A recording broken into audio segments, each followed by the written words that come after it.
So I went to Best Buy and I bought this little Nikon remote that's supposed to work with all of their cameras, and there's really no instructions with it or any writing on the box other than just remote controller or an UPC for everywhere and then Japan, and I don't know. We'll see if it works. If I can't figure it out, I guess I gotta look it up online, because that's the world we live in now. If you can't figure it out, look it up online. There's probably a YouTube video about it.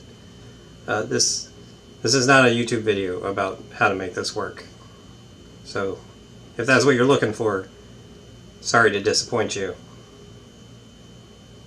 It's the first of many.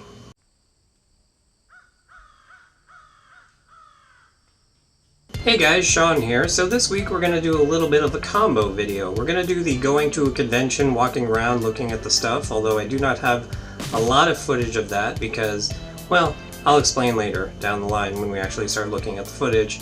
And then also we're going to have a Who's Who in My Subscription Box mini-sode. Except this person isn't really known for YouTube necessarily, and most of the videos that she posts on YouTube, she posts originally on her own site. So that's why I don't really consider her a Who's Who in My Subscription Box, because she's less known for YouTube and more for just overall entertainment. So that's why I don't really have a graphic for it this week, and why it doesn't really count in the oeuvre of Who's Who in My Subscription Box.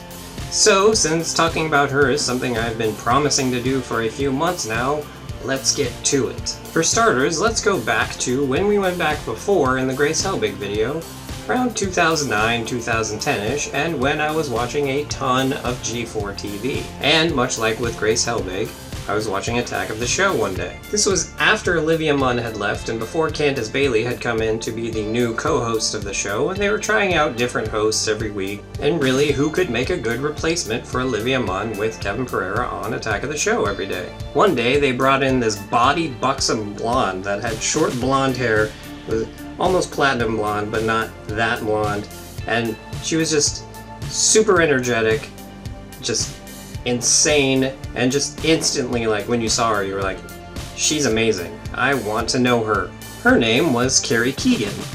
Well, I mean, her name is still Carrie Keagan. It's not like she changed it after that. That would be weird. She had started her own website called NoGoodTV, where she goes to press junkets and does interviews and does hosting duties and various other things. And what she is most known for is being able to get celebrities to say the most insane things in these interviews.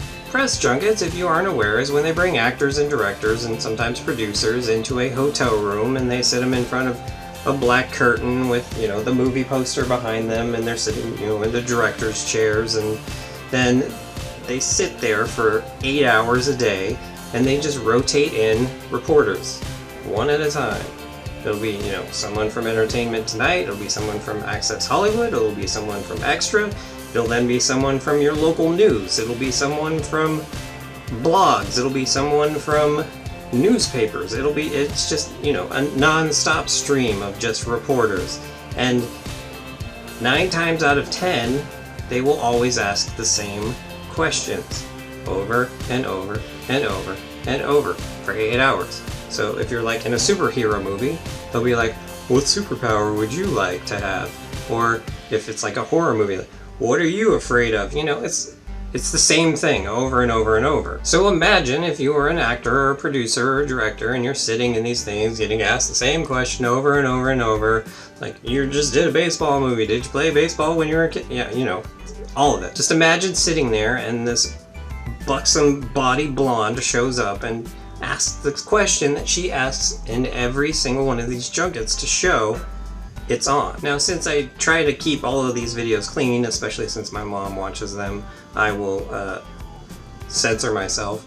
And what she asks is, how effing great is this movie? She'll actually say the word. She won't.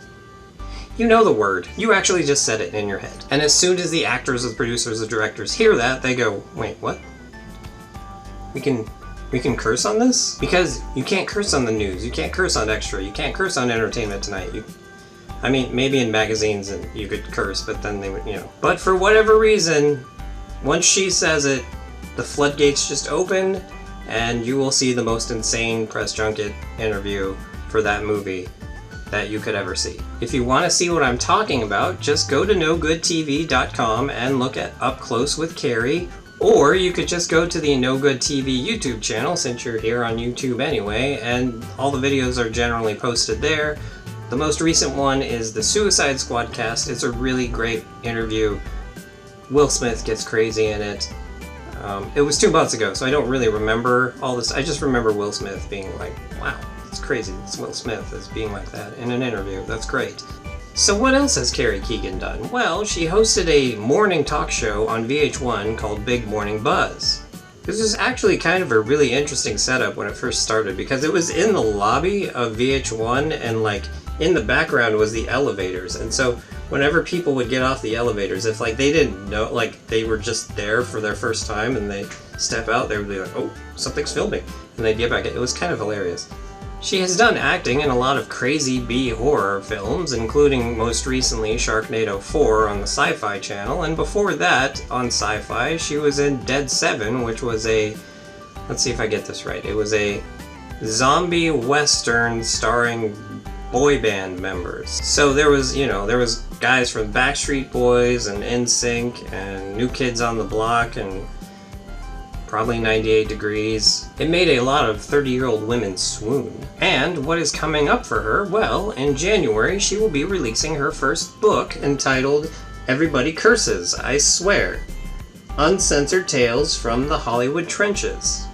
This is just a card that has the... It'll be bigger than this when it's, you know, it'll be book size. Or audiobook, or, you know, Kindle. Book. And then also in January, that is when the next season of Celebrity Apprentice will be starting, and she will be a contestant on that. So, that's who Carrie Keagan is. But, in the interest of ego, what does that have to do with me? Well, you see, in 2011, I went to an expo that was all dedicated to one specific game franchise, and she had tweeted out that she was there hosting a lounge that was sponsored by Mountain Dew, and come on by and say hi and all that. And I was standing in a line when I saw this, and I'm like, oh man, I wish I could come by and say hi to Carrie Keagan. That would be really great. But, you know, this line was super long, and so it was going to be a while before I could. And she was like, stop on by. And so I was like, okay. And so after the thing that we were waiting in line for finished, I ran over there and I was like, hey, I was the guy from the Twitter that said, hey, what is that? You know, and all this like gushing. And we started talking, and she was the nicest person I had ever met. That might be a bit of hyperbole, but it might also not be hyperbole. It might be the truth. I don't know what it was, but there was just like an instant like connect that I felt there. I will be honest though, I have a feeling that anyone who talks to her feels the same way, because she's very good at making you feel that way, which is why she can get celebrities to open up and say the most ridiculous things on camera. So that day I took a picture with her, which looked a little something like this, and it was my Twitter avatar for I think about 3 years. One of the attractions that they had at this expo was when the people dress up in the giant sumo suits and, you know, they hit each other. Well, she was set up right next to that, and we just started talking about it, and I'm like, wow, that's really funny how they're all dressed up in the sumo outfits and they're hitting each other. And she was like, oh, you mean like this? And I was like, wait, like what? And she was like this? And I was like, how was that one more time? Oh, like this. I think I may have become a man that day, even though I was like in my late 20s. As I was talking to her, I was actually waiting for my friends to come back up, and then when they did, I was like, so we were talking about the sumo thing, and she was demonstrating to me what it was like, and then she did it again, and then one of my friends was like, we got to get that on film, and so he recorded it, and I had the video of it for quite some time, but I have, because of all the computer problems I've been having lately and everything, I guess I finally lost it. But I do have a really crappy GIF of it, so let's see if that works. Anyway, stop thinking about the chest bump, Sean. Okay, move on. It was great, but move on. It was magic, but move on. It was possibly the greatest moment of your life, but move on. Okay. I'm back. Interesting, I actually just got a DM from her right now on Twitter as I'm recording this. That's kind of funny. Well, no, it's kind of funny is a different channel that's a lot more successful than this channel, for good reason. Hang on, I gotta respond to this, obviously. Alright. So I would continue to tweet at her, and she would tweet back at me for the... And so, as I was saying, for 3 years I had that picture as my avatar picture, and for 3 years I would tweet at her and she would tweet back, and, you know, every so often, and, you know, nothing too big, but much like you do with...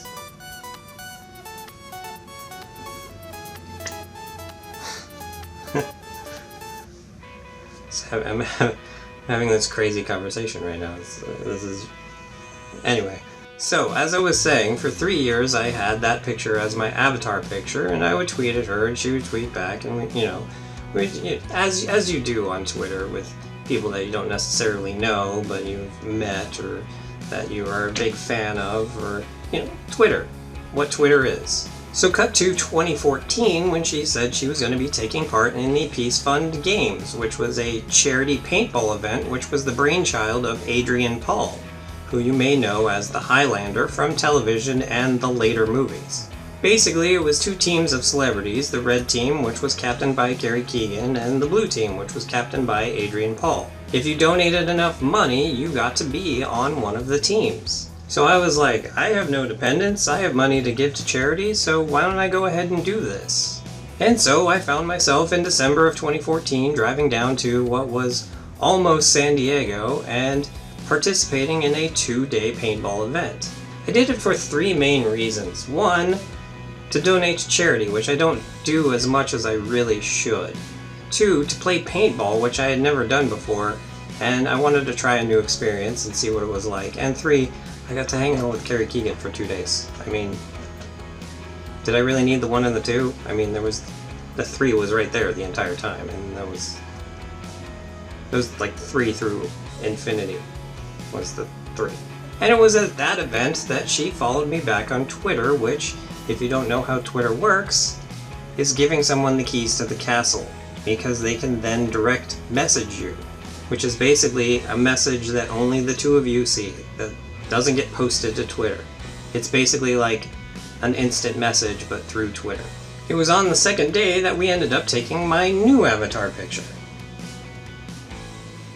One of the other things that you got for donating to the Peace Fund Games was that you got to keep the jersey that you got that day, but for whatever reason they didn't make enough, or I don't really know what happened, but I never actually got a jersey. But she ended up giving me hers at the end of the Peace Fund Games. This actually, it doesn't have her name on it or anything. They did have ones that had their name on the back of them, but they switched up the teams. So hers was on a blue jersey, and Adrian Paul's was on a red jersey. Would it be creepy if I said that I haven't ever washed this? I did actually wash it, because that would have been a little creepy to do that, but I do still have it. And so that picture stayed my avatar picture up until this last Saturday, which brings us to the 2nd part of the video. Alright, so everyone has all that? Everyone's got all that? Good, because now we have a lot more to go. I'm sorry. Go to the bathroom if you need to.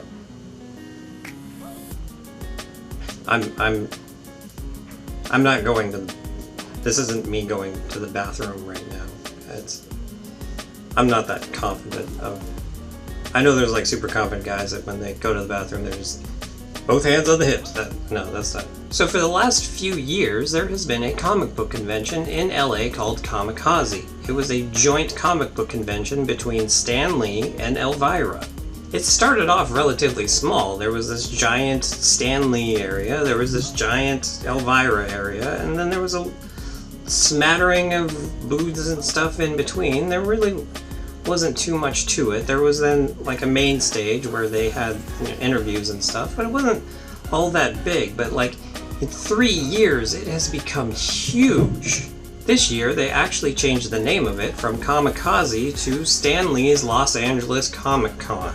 The reason they did this is because people like to say they went to Comic-Con, even though when they say they went to Comic-Con, usually they mean they went to the San Diego Comic-Con, which is the biggest one in the United States.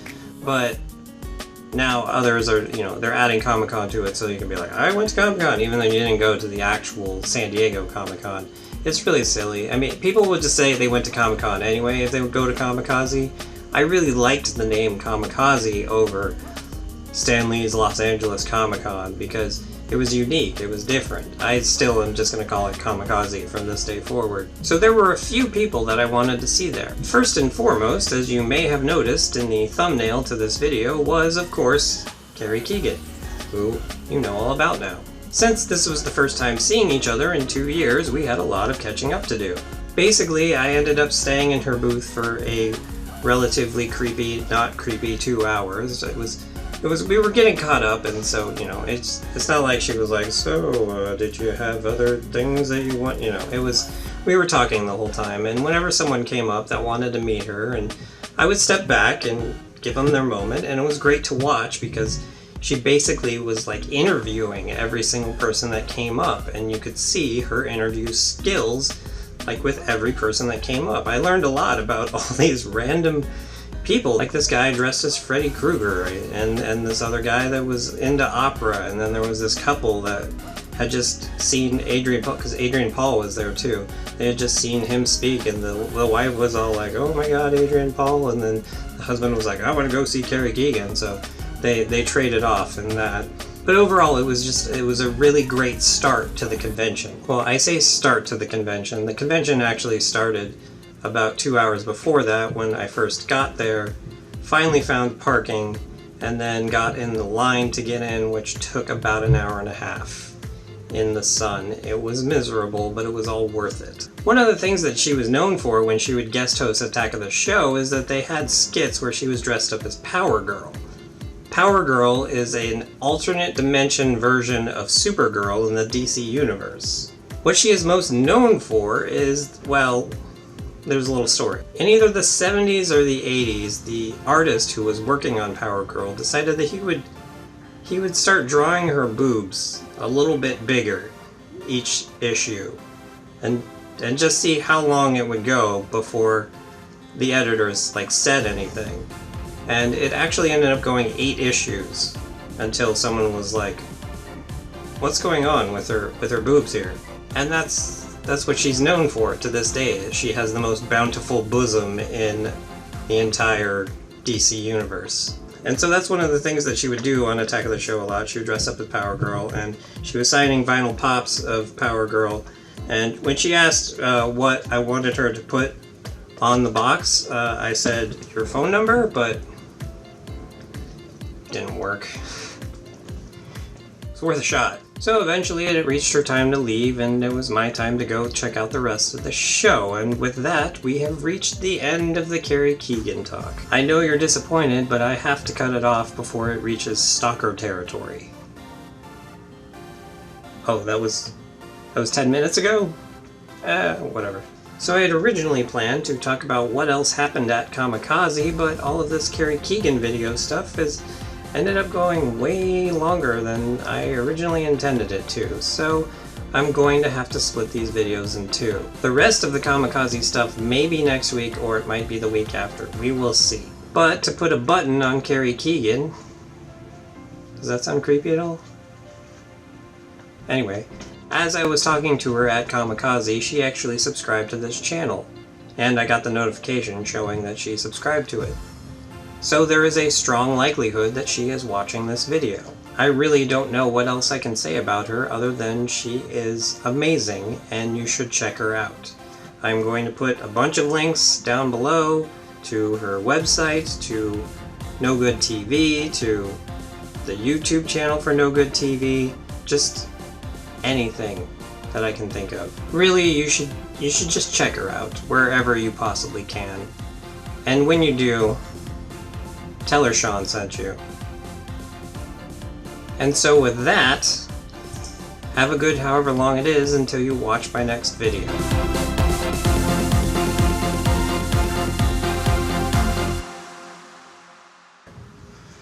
Oh God, has this been slowly